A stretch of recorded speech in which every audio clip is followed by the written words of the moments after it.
soleil pointe un peu son nez, donc on espère que la piste va sécher. On a reçu Cooper MacNeil, le pilote des États-Unis, qui est très grand, qui mesure 1m95, donc on a déjà organisé l'installation des postes pilotes pour chacun d'entre eux, qui ont des tailles différentes. Et aujourd'hui, donc, c'est une découverte de la voiture, parce que notre principe, si vous voulez, c'est en fait que les pilotes aient la voiture en main avant d'aller découvrir la piste du Mans.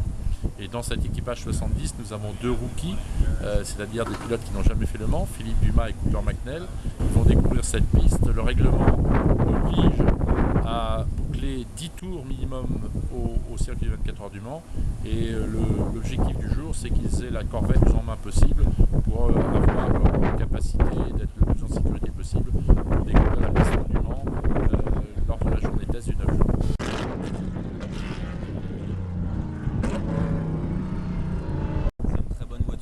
Déjà, c'est une vraie voiture de course qui est le concept de la GTE qui roule au Mans. Très agréable à conduire, très facile entre guillemets à prendre en main. Non, c'est que du positif. Après, il faut voir sur un circuit un peu plus rapide avec des hautes vitesses, mais non, je m'attendais à ce genre de voiture et ça confirme ce que je pensais.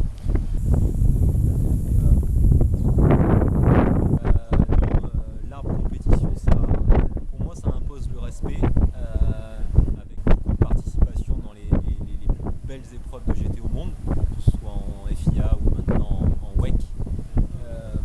Et puis cette expérience des longues courses de 12 heures ou 24 heures et surtout des 24 heures du Mans. Je pense que définitivement la voiture de pointe chez la compétition, puisqu'il y en a deux, ça va être la 50 avec Julien Canal, Patrick Bernozer et puis un jeune pilote américain de chez Corvette.